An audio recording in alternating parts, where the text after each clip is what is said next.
তান্ত্রিক মাতা অপরাজিতা শৈশবাবস্থা থেকেই ঈশ্বরের প্রতি এক অমোঘ টান। পড়াশোনার ফাঁকে ঠাকুর নিয়ে খেলাধুলা করতেন। বাড়ির চারপাশে দেবতাদের মন্দির, মা শীতলা, মা মনসা, মা কালী, শিব মন্দির, মন্দিরে মন্দিরে ঘুরে সময় বেশ কেটে যেত। এভাবেই এক সময় মনের মধ্যে আধ্যাত্মিক চেতনা জোরালোভাবে জাগ্রত হলো। বিশেষ করে তন্ত্র সম্পর্কে জানার জন্য মন যেন আকুলি বিকুলি করত। ছোটবেলা থেকেই ঈশ্বরের পূজা অর্চনা করতেন, তাই তার পিতা আদর করে তার নাম রেখেছিলেন অর্চনা। সেই অর্চনা আজ তান্ত্রিক মাতা অপরাজিতা। তার কথায় তন্ত্র সাধনার শেষ নেই, তাই তো তন্ত্র তাকে ছুটিয়ে নিয়ে বেড়ায় দেশের এক প্রান্ত থেকে আরেক প্রান্তে। কয়েকদিন আগেও তিনি ঘুরে এলেন তন্ত্রের রহস্যময় জায়গা বা কালো জাদুর দেশ ময়ং থেকে। সেখান থেকেও অর্জন করলেন তন্ত্রবিদ্যা। তন্ত্রের মধ্যেও ভয়ঙ্কর কিছু সাধনা আছে, বিশেষ করে ভূতপ্রেত সাধনা। এরকম কিছু দুঃসাধ্য সাধনা করতে তিনি কখনো পিছু পা হননি। আগে কর্ণপিশাচিনী সাধনাও রপ্ত করেছিলেন। সাধনার শুরুতে তিনি বাম ঘরানার শ্রী শ্রী জয়খাপার থেকে মন্ত্রদীক্ষা লাভ করেন। পরে তন্ত্রের বিভিন্ন সাধনা করতে গিয়ে তাকে একাধিক গুরুর অবলম্বন করতে হয়। ময়ঙে অলৌকিক বটবৃক্ষের তলায় বসে তন্ত্র সাধনা, গভীর রাতে মণিকর্ণিকা ঘাটে বসে চিতা সাধনা, পঞ্চাগ্নি সাধনা, এরকম অনেক সাধনায় অভিজ্ঞতালব্ধ আজ তিনি। শুধু তন্ত্রে সিদ্ধিই নয়, সেই বিদ্যাকে তিনি প্রয়োগ করেন আর্তপীড়িত মানুষের উপরে, যার ফলে তারা রোগজ্বালাবিদ্ধ সমস্যাসংকুল জীবনে শান্তি ফিরে পান।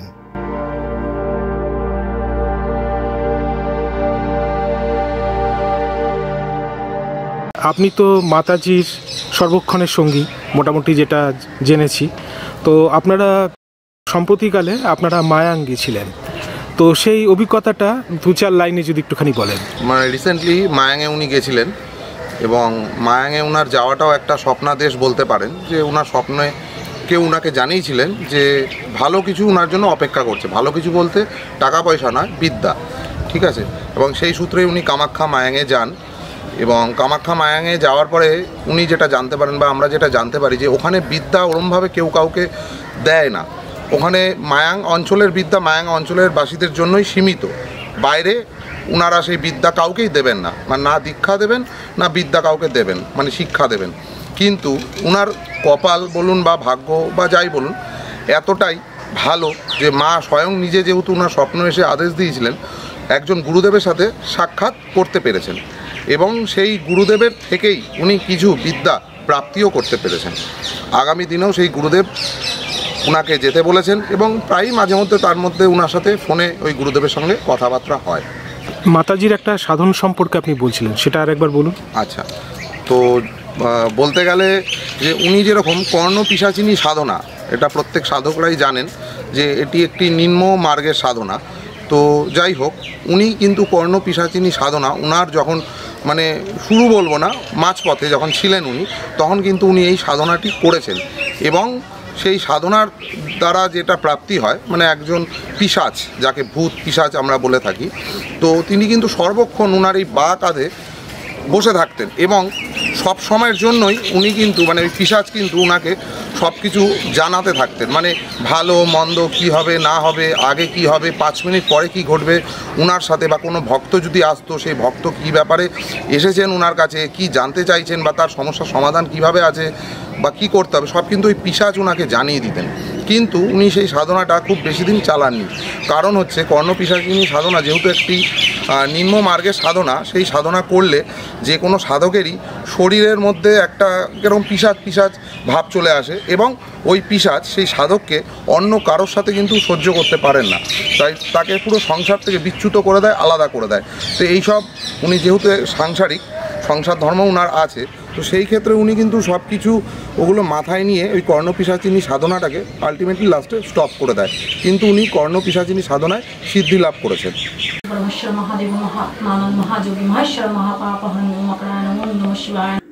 সম্প্রতি তান্ত্রিক মাতা অপরাজিতার সাথে সাক্ষাৎ করতে আগরপাড়ায় তার বাসভবনে হাজির হয়ে গেছিলাম।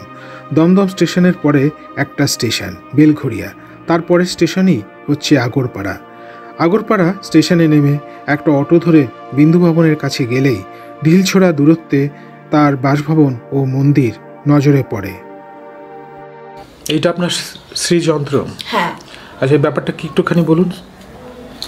এই শ্রীযন্ত্রম হচ্ছে মা ত্রিপুরা সুন্দরী দেবী, এই হচ্ছে ত্রিপুরা সুন্দরীর যন্ত্রম বা শ্রীযন্ত্রম।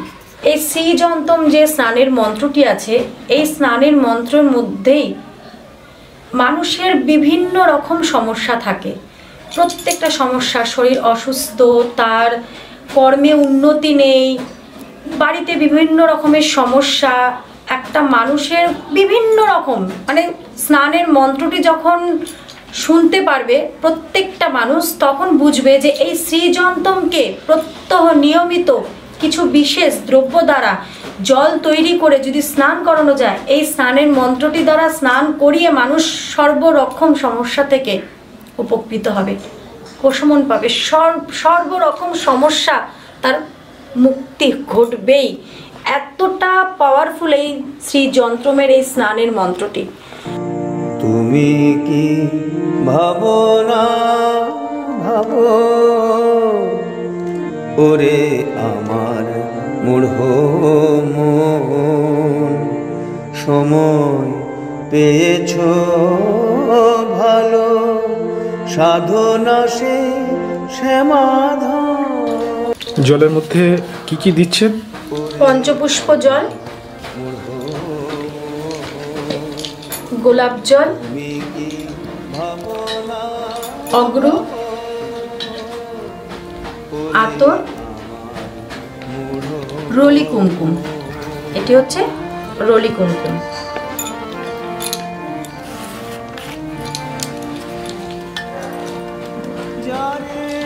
এটি হচ্ছে অষ্টগন্ধা, আর হচ্ছে মধু। এই জিনিসগুলো, এই দ্রব্যগুলো প্রত্যহই অতি প্রয়োজন। তার সাথে গোলাপ ফুল এবং পদ্ম ফুল। এবার সেটা যদি রোজ না হয় তাতেও কোনো অসুবিধা নেই, কিন্তু বুধবার আর বৃহস্পতিবার অতি অবশ্যই খুবই প্রয়োজন। ওম আইম হ্রিম শ্রীম ওম নমঃ त्रिपुरा सुंदरी हृदय देवी शिरा देवी शिखा देवी कवच देवी नेत्र देवी तस्त्र देवी कामेश्वरी भगमालिनी निहक्लिन्ने भैरुंडे भयनिवासिनी महावज्रेश्वरी शिवदूती तरिते कुलसुंदरी नित्य नीलपताके विजय सर्वमंगले ज्वालामालिनी चित्ते महानित्ये। আমার মহাকাল ভৈরব বাবা এবং মহাকালী রূপে উনি মা ত্রিপুরা সুন্দরী রূপে এখন বিরাজমান। মহাদেবের মানস কন্যা মা মনসা, মহাদেবেরই আরেক রূপ শ্রীচন্দেব। অনেক মানুষের অনেক মানসিক অশান্তি, মনে অনেক রকম দুশ্চিন্তা, কোনো কিছুতে মানে মন চঞ্চল, সেই সব মানুষদের জন্য প্রতিকার এই শ্রীচন্দেব। আমার এবং সকল ভক্তের রাজেশ্বরী মা তারা বিরাজমান। এখানে শ্বেত বর্ণ দেখতে পাচ্ছি মা কালীকে। মায়ের যেহেতু ওই একজোটা রূপ, তারাপীঠের মন্দিরে প্রত্যেকেই দর্শন করে যে রূপোর মায়ের একজোটা রূপ দিয়ে যে একটি মায়ের শিলামূর্তি আছে, সেই শিলামূর্তিকে আবরণ করে ঢেকে রেখেছেন, সেই রূপেরই মা এখানে বিরাজমান। তাই মায়ের রূপ এরকম শ্বেত বর্ণ। অনেক বছর ধরে মায়ের পুজো করতে করতে মা একটা সময়, তখন আমি একা ঘরে ছিলাম, তো পুরো লাইট বন্ধ, একটি প্রদীপ জ্বলছিল। সেই সময় এই মাকে পুরো মা ত্রিপুরা সুন্দরী রূপে যেন আমি ওনাকে দেখতে পাচ্ছিলাম। তো উনি মানে এমনভাবে যে মাথায় যে অষ্টগন্ধা তিলক, তার মাঝখানে সিঁদুর, এরকম সাজে সজ্জিত থাকেন মা ত্রিপুরা সুন্দরী দেবী। তো হঠাৎ করে মনে হলো যে মাথায় যেন মায়ের অষ্টগন্ধায় ভর্তি, তার মাঝখানে যেন সিঁদুরের লাল টিপটা যেন জল করছে। একা আমি বসে যখন মায়ের সামনে বসে যখন আমি মাকে খুব মুগ্ধ হয়ে দেখছিলাম, সেই সময়টা আমার এরকম মনে হয়েছিল। তো আমি আমার গুরুদেবের কাছে, আমার গুরু শ্রী শ্রী বামঘরানায় জয়খাপা গুরুদেব, তো ওনার কাছে যখন আমি কথাটা বলি, তখন উনি আমাকে একটি কথাই বলল তুমি এখন কালীকুল থেকে শ্রীকুলে প্রবেশ করছো, তাই আজ মা কালীকে তুমি মা ত্রিপুরা সুন্দরী রূপে দর্শন পেয়েছো। ইনি হচ্ছে কাল ভৈরব, ইনি হচ্ছে আমার বটুক ভৈরব। আমি যখন আমার এক দাদা গুরুর কাছে যাই, আমার এক গুরুদেবের কাছে যাই, উনি থাকেন বিহারে, তো উনি আমাকে এই মা কামাখ্যা হাতে তুলে দিয়েছিলেন যে তুমি আজ থেকে মা কামাখ্যা পুজো করবে। তারপর থেকে মায়ের যে আরাধনা শুরু করলাম, সে আরাধনার পর থেকে মা যেন পুরো মন্দিরকে আলোয় আলোকিত করে রেখেছেন। আর আমার অনেক ভয়ঙ্কর কিছু ভয়ঙ্কর অনেক জিনিস আছে, সেই ভয়ঙ্কর জিনিসটার মধ্যে ঝাঁপিয়ে পড়তে আমার খুব ভালো লাগে। খুব ভয়ঙ্কর জিনিস বলতে যেমন ভূত প্রেত বা কোনো ভয়ঙ্কর কোনো ঘটনা, ভয়ঙ্কর কিছু, অনেক ভয়ঙ্কর কিছু আছে যে এই তন্ত্র সাধনা প্রত্যেকেই জানে যে খুব ভয়ঙ্কর, খুব কঠিন। আর সেই কঠিন ভয়ঙ্কর জিনিসটাকে নিয়েই চলতে আমার খুব ভালো লাগে, কারণ কোনো ভয়ঙ্করের সম্মুখে যদি আমরা না আসি তাহলে আমাদের মন থেকে ভক্তি কখনো জাগবে না। আচ্ছা, এই যে ভূত প্রেত ব্যাপারটা কি? দেখুন, সত্যি কি আছে ভূত প্রেত? হ্যাঁ, অবশ্যই আছে। সাদা আর কালো, যদি সাদা আর কালো হয়, আলো আর অন্ধকারও আছে। তো আলোতে আমাদের সবসময় কি করে, আমরা মনে করি যে একটা আলো, আমরা কি করি সাধনার দ্বারা আলোর পথে পৌঁছানোর জন্য অন্ধকার থেকে আলোতে পৌঁছায়। এই যে অন্ধকারটা মানে হচ্ছে একটা ভয়ঙ্কর কিছু, সেখানে কোনো অশরীরী আত্মা কিছু থাকে, আমাদের প্রত্যেকের মনে ধারণা। অন্ধকার থেকে যখন আমরা আলোর পথে যাই, তখন সেখানে থাকে কি ঈশ্বর, ঐশ্বরিক কিছু ক্ষমতা। কোনো মন্দিরে দেখবে আলো জ্বলছে, প্রদীপের আলো হলেও জ্বলে, আর কোনো গুহার ভেতরে কিন্তু কোনো আলো জ্বলে না, অন্ধকার। তো ভূত প্রেত সত্যি অতি অবশ্যই আছে। যদি আমরা মনে করি আমাদের সাথে ঈশ্বর আছে তো ঈশ্বর, যদি মনে করি ভূত প্রেত কোনো আত্মা আছে তো আত্মা। কিন্তু এখন এই এত চারিদিকে এত আলো, এই আলোর মধ্যে ভূত প্রেত অশরীরী আত্মা কিছু আমাদের সামনে এসে দাঁড়াতে পারে না। কিন্তু হ্যাঁ, এখনও কোনো বাড়িতে যদি কোনো অপঘাতে মৃত্যু হয়, এখনও অনুভব করা যায় যে কেউ বাড়িতে যেন হাঁটাচলা করছে। এরকম বহু ভক্ত আমার কাছে এসছে যে তার বাড়িতে এরকম অপঘাতে মৃত্যু হয়েছে, তারা সব সময় বুঝতে পারে যে বাড়িতে কেউ না কেউ চলাফেরা করছে। তো এখনও আছে, ভূত বলেও আছে। যদি অশরীরী আত্মা থাকে, ঐশ্বরিক আছে, ঐশ্বরিক থাকলে অশরীরী আত্মা আছে। কোনোটা নেই তা না, শুধু অনুভব করার জন্য নিজেকে, নিজের মন থেকে সেই ধারণাটাকে একদম গভীরভাবে সেই জায়গায় পৌঁছে নিয়ে যেতে হবে। তাহলে আমরা যেমন ঐশ্বরিক শক্তি, যে কিভাবে আমরা ঐশ্বরিক শক্তি অ্যাবজর্ব করতে পারি নিজেদের মধ্যে, নিজেদের মধ্যে ঐশ্বরিক শক্তিকে কিভাবে স্থাপন করতে পারি সেটাও বোঝা যায়। আবার কোনো অশরীরী আত্মা যদি আমার এই পাশে, বা পাশে, ডান পাশে, পেছনে যেখানে থাকুক না কেন, সেটাও অনুভব করা যায়। কিছু কিছু সাধনা আছে যেগুলো অতীব গুপ্ত, সেগুলো সবার সম্মুখে বলা সম্ভব হয় না। তো একটি বিশেষ সাধনা, বহু সাধকে এই সাধনা করে থাকেন। তো তার মধ্যে একটি আমার কাছে খুব ভয়ঙ্কর পরিস্থিতির মধ্যে পড়েছিলাম, খুবই ভয়ঙ্কর। এবং সেটা অতীব, যে কোনো সাধকই যদি সঠিকভাবে সাধনা করে তাহলে কিন্তু সিদ্ধিলাভ করতে পারে। যদি সাধক সঠিক হয় এবং সাধনা যদি সঠিকভাবে করে, অতীব সত্তার সিদ্ধিলাভ করতে পারে। তো এরকমই একটি সাধনা আমি করেছিলাম। সাধনাটি বিশেষ কিছু প্রয়োজনের জন্য আমাকে সাধনাটি শুরু করতে হয়েছিল। তো সাধনাটি অতি নিম্নগামী, কর্ণপিশাচিনী। তো এই সাধনা দিয়েছিলেন আমার গুরুদেব জয়খ্যাপা। তো আমি শুরু করেছিলাম, মানে সর্বপ্রথম লিখে দিয়েছিলেন উনি আমাকে এই মন্ত্রটা, এবং আমার যে সর্বপ্রথম গুরু, সেই গুরুদেবও উনি আমাকে বলেছিলেন এই সাধনাটি করতে। তো আমি সাধনাটি শুরু করেছিলাম 1 জানুয়ারি থেকে। তো 1 জানুয়ারি থেকে যখন আমি শুরু করেছিলাম, তো আমি বাড়ির মধ্যে একদম একা ছিলাম। আমি বাড়িতেই প্রথমে শুরু করেছিলাম, আমি শ্মশানে যাইনি, শ্মশানে পরবর্তীকালে গেছিলাম। তো বাড়িতে যখন শুরু করেছিলাম, আমার ওপরে যে ছাদের ঘরটা একদম ফাঁকা ছিল। তো আমি সেই সময় যখন আমি সব কিছু যা যা সামগ্রী প্রয়োজন সব সামনে নিয়ে বসে যখন আমি মন্ত্রটি জপ করা চালু করি, তখন যেন যে একটা বোতল আমার সামনে রাখা ছিল সরষের তেল, সেই বোতলটি এরকম করে যেন কেউ চিপে ধরে একটা আওয়াজ হলো। তো সেই সময়টা একটা খুব ভয়ঙ্কর পরিস্থিতিতে পড়েছিলাম। তো আমার গুরুদেব বলেছিলেন যে যা কিছু হয়ে যাক আসন ছাড়তে না। তো যাই হোক, ওইভাবে আমি সাধনাটি শুরু করলাম। তো ওই দিন থেকে আমার শুরু হলো 1 জানুয়ারি, বহু বছর আগের কথা। তারপরে আমি একদিন, কত বছর আগের কথা? এটা প্রায় 8 বছর হয়ে গেছে। বেশ, বলুন। তারপরে আমি দ্বিতীয়বার একবার তারাপীঠ শ্মশানে বসে আমি এই সাধনা আবার শুরু করেছিলাম। সেই দিন 3টে শবদাহ একসাথে দাহ হচ্ছিল, 3টে শব একসাথে দাহ হচ্ছিল। ফার্স্টে ছিল একজন বিধবা মহিলা, তারপর একজন সধবা, তারপরে ছিল একটা চিতার মধ্যে একজন পুরুষ। তো সেই সামনে বসে আমি যখন সাধনাটি আবার শুরু করলাম, মানে চলছিল তার মধ্যে, তো সেদিনকে আমি বসেছিলাম শ্মশানে। তো যাই হোক, সাধনা করে আমি একটি ইঙ্গিত পেয়েছিলাম যে উনি আমার ডাকে সাড়া দিয়েছেন। তো সেটিও গুপ্ত, আমি বলতে পারবো না সবার সম্মুখে। উনি বলতে যে মা কর্ণপিশাচিনী বা কর্ণপিশাচিনী, কর্ণপিশাচিনী আমাকে একটি ইঙ্গিত দিয়েছিলেন যে উনি আমার ডাকে সাড়া দিয়েছেন। কর্ণপিশাচিনী কিসের রূপ, কার রূপ? কর্ণপিশাচিনী একটি মানে ভয়ঙ্কর রূপ, মাতৃরূপী, কিন্তু একটি ভয়ঙ্কর রূপ। যে কি বলবো, মানে অতীব ভয়ঙ্কর একটা পিশাচ। মাতৃরূপও ঠিক বলা যায় না, একটা পিশাচ রূপ, অতীব ভয়ঙ্কর। তাতে কি কাজ হয়? উনি সবসময় মানে সাধকের সাথেই থাকেন এবং বলা হয় যে বা কাঁধের মধ্যে উনি সবসময় থাকেন।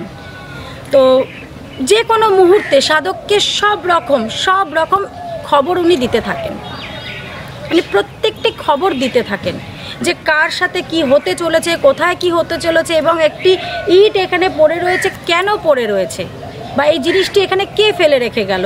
বিভিন্ন রকম, মানে একটা মানুষ বা আমার সাথে আজকে এখন এই মুহূর্তে কি ঘটনা ঘটবে সেটাও উনি এসে বলে দিতেন, বা আগামী দিনে 2 দিন পর বা তার পরের দিন কি হতে চলেছে আমার, সেটাও উনি বলে দিতেন। তো আপনার কাছে থাকতো? হ্যাঁ, এটা বেশ 1 বছর 2 বছর আমি এই সাধনাটাকে চালিয়ে করে গেছিলাম। তাতে আপনার লাভ হয়েছিল কিছু? হ্যাঁ, ভালো লাভ হয়েছিল। লাভ বলতে উনি আমাকে সব কিছু জানিয়ে দিত, আমার কখন ভালো কিছু সময় আসছে বা কখন বিপদ, কে আমার সাথে কি ঘটাতে চাইছে। কারণ প্রত্যেকটা মানুষেরই এনিমি থাকে, তো সেই ক্ষেত্রে কখন কি হতে চলেছে আমাকে সবটা সময় জানিয়ে দিত। তারপর ছেড়ে দিলেন কেন? ছেড়ে দিলাম কারণ হলো যে সাধনাটা এতটাই নিম্নগামী এবং পিশাচ সাধনা যে একা যেন মনে হচ্ছে, আমি যদি একা অন্ধকার ঘরে বসে থাকি তো আমার খুব ভালো লাগছে, কারোর সাথে মিশতে ইচ্ছা করে না। মানে আস্তে আস্তে যেন সাধনা থেকেও আমি অনেকটা দূরে সরে গেলাম। একটা এমন পরিস্থিতির সৃষ্টি হলো যে আমার কাউকে ভালো লাগছে না, আমি একাই থাকবো।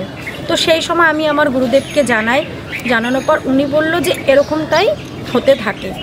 এবার আমি যখন দেখলাম যে এটা করার পর আমার মধ্যে একটা আকৃতির সৃষ্টি হয়ে গেল, যেটা নাকি একটা পিশাচের মতো, মানে যতই আমি ভালোভাবে থাকি না কেন, ভালো কিছু করি না কেন, একটা যেন বিকট রূপ লাগে দেখতে। মাতাজি, আপনি তাহলে অনেক তন্ত্র সাধনা করেছেন? অনেক, কি বলবো, বিভিন্ন, যখন গুরুদেব যেরকম ধরনের সাধনা আমাকে করতে বলে আমি সেরকমই করি। সাধনার তো শেষ নেই, গভীর সমুদ্র। ইষ্ট মন্ত্র, ইষ্ট সাধনা করে যাও, ভৈরব সাধনা করে যাও, তাহলেই জীবনের সব সাধনা পার করে ফেলা। আগে সর্বপ্রথম গুরু সাধনা। গুরুদেবকে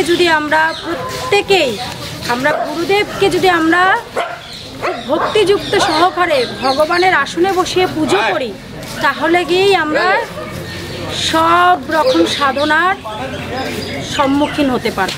অনেক ভক্তরা আপনার কাছে আসেন তাদের বিভিন্ন সমস্যা নিয়ে, তো সেই সমস্যা আপনি কিভাবে দূরীভূত করেন? তন্ত্রমতেই দূরীভূত করেন? হ্যাঁ, তন্ত্রমতে যে কোনো সমস্যা সবই তন্ত্রমতে সাধনার দ্বারা, হোম যাগযজ্ঞ ক্রিয়ার দ্বারা। যত ভক্ত যেরকম সমস্যা নিয়ে আসে না কেন, তাদের প্রত্যেককে সুফল দেওয়ার, প্রতিকার দেওয়ার আপ্রাণ চেষ্টা মাধ্যম হয়ে আমি করি, আর বাকিটা আমার মা জয়গুরু বামতারা করে দেন। এবং কিছু কিছু কর্ম যেমন আছে যেগুলো একদমই হয় না, সেগুলো আমি তাদেরকে মন্দিরে আসার সাথেই যেগুলো আমি ওনাদের মুখ থেকে শুনি, শোনার পর তাদেরকে বলে দেওয়া হয় যে না, এরকম ধরনের কোনো রকম কিছু সম্ভব হয় না, কিন্তু যেগুলো সম্ভব সেই সমস্যাগুলো আমার গুরু বামদেব মা তারা অতি অবশ্যই আমার মাধ্যম হয়ে আমি আমার হস্ত দ্বারা যে কর্মগুলো করি প্রত্যেকেই মন্দিরে এসে তারা উপকৃত। যেমন ডক্টর যিনি জীবন প্রদান করেন তিনিও এসে মায়ের কাছে অজস্র চোখের জল ফেলেছেন, মা সেই ডক্টরের মনের আশা পূর্ণ করেছেন। তারপরে তো সত্যি বলতে যিনি মানে অনেক গুপ্ত জিনিস খুঁজে বেড়ান, সিআইডি একজন মহিলা বিগত 1 বছর তার কর্ম ছেড়ে ঘরে অসুস্থ হয়ে পড়েছিল, বহু ডক্টর দেখিয়েছে, বহু কিছু করেছে, কিন্তু কোনো রোগ ধরা পড়েনি। অবশেষে এই মায়ের মন্দিরে এসে উনি যখন মাথা নোয়ালো এবং সব সমস্যার কথা বলল, তার 15 দিনের মধ্যে উনি সুস্থ হয়ে আবার উনি অফিস জয়েন করেছে। সবই আমার মা তারা গুরু বামদেবের ইচ্ছা, শুধু মাধ্যম আমি। বহু ভক্ত এরকম আরও বিভিন্ন, একটি ছোট্ট বাচ্চাকে তার মায়ের কোল থেকে ছিনিয়ে নিয়ে চলে গেছিল তার বাবা, কারণ মায়ের সঙ্গে বাবার কোনো বনিবনা ছিল না, একই সাথে থাকতো না, তো সেই মাটিও তার সন্তানকে ফিরে পেয়েছে। তো মাতাজি, তন্ত্র সম্পর্কে একটুখানি বলুন, তন্ত্র জিনিসটা কি? তন্ত্র হলো তনু থেকে যা করা হয়। আজকে কোনো মন্ত্রকে, মন্ত্র মানে হচ্ছে মন তোর, তাহলে এই তন্ত্র মন্ত্র কথাটি একসাথে আসে। আমি মন থেকে আমার শরীর, তনু মানে আমার শরীর, শরীর থেকে মন থেকে আমরা যা করব সেটাই হলো তন্ত্র, একদম প্রকৃত ভাষায়, যেটা এত দিনের সাধনার উপলব্ধি। যে আজকে আমার মনে যদি একটা কোনো কিছু, মাটাও কিন্তু আমরা শরীর মন আত্মা প্রাণ দিয়ে মাকে আমরা ডাকছি, আমাদের নিজেদের গর্ভধারিণী মাকে। তো আমরা কোনো বীজ মন্ত্র যখন জপ করি, তো গর্ভধারিণী মা, উনি তো আমাদের গর্ভধারিণী মা। তো আমাদের শরীর মন আত্মা সব দিয়ে যখন আমরা মাকে, নিজের একটি মাটির মূর্তিকে যখন তার মধ্যে এতটাই প্রাণ সঞ্চার করব যে আমাদের দেহ মন আত্মা প্রাণ দিয়ে ওনাকে স্মরণ করে, সেটাই হয় তন্ত্র এবং মন্ত্র। যে আপনি শ্মশানে গিয়ে চিতার উপরে কালভৈরবীর যজ্ঞানুষ্ঠান করছেন, তো এই বিষয়টা একটুখানি যদি বলেন। কাশিতে গেছিলাম, কাশীর মহাশ্মশানে 3 দিনের জন্য গেছিলাম। তো 3 দিনে প্রথম দিন আমি ছিলাম হরিশ্চন্দ্র ঘাটে। তো মানে চিতা যে ভস্ম থাকে, সেই ভস্মগুলো সারা শরীরে মেখে যে সাধনাটা শুরু হয়, ওটা হচ্ছে অনেক অনেক গভীর সাধনা, অনেক ডিপলি সাধনা, অনেক ভয়ঙ্কর কঠিন সাধনা। সেই সাধনা আমাকে টানা 3 রাত করতে হয়েছিল, মানে সকাল সন্ধ্যার পর বসে তার পরের দিন সকাল পর্যন্ত। মানে এত সুন্দর অনুভূতি যে ওই চিতা ভস্ম যখন সারা শরীরে মেখে যখন বসে যে সাধনা শুরু করা, প্রথমে তো কোনো রকম কিছু বোঝা যায়নি, কিন্তু যখন সাধনাটা আরেকটু উচ্চ দিকে গেল এবং আরও ডিপ হতে থাকলো রাত, আরও রাত যখন গভীর হতে থাকলো, মনে হচ্ছিল কেউ যেন পাশে বহু মানুষ বা বহু অশুভ শক্তি যেন তুলে আছাড় মেরে ফেলে দেওয়ার মতো, মানে এত সুন্দর অনুভূতি। আবার একটা সময় মনে হচ্ছিল যে আমি কোনো পায়ের তোড়া কিংবা আমার একজন এখানকারই একজন গুরুজি আছেন, তো মনে হচ্ছিল যে উনি যেন হেঁটে এসে আমার পাশে বসলেন, মানে অদ্ভুত রকম অনুভূতি। ওরকমভাবে যে সাধনা, যদি কোনো প্রকৃত সাধক সত্যি সৎ গুরু থেকে আদেশ নিয়ে যদি ওরকম চিতা শ্মশানে কাল ভৈরবকে সাধন করা যায়, ডাকা যায়, তো অসীম শক্তির অধিকারী হওয়া যায়। দর্শক বন্ধুরা, আপনারা প্রয়োজনে আগরপাড়ায় এসে তান্ত্রিক মাতা অপরাজিতার সাথে সাক্ষাৎ করতে পারেন। ডেসক্রিপশন বক্সে তান্ত্রিক মাতার যোগাযোগ নম্বর দেওয়া থাকবে। যাওয়ার আগে অবশ্যই একবার ফোন করে নেবেন।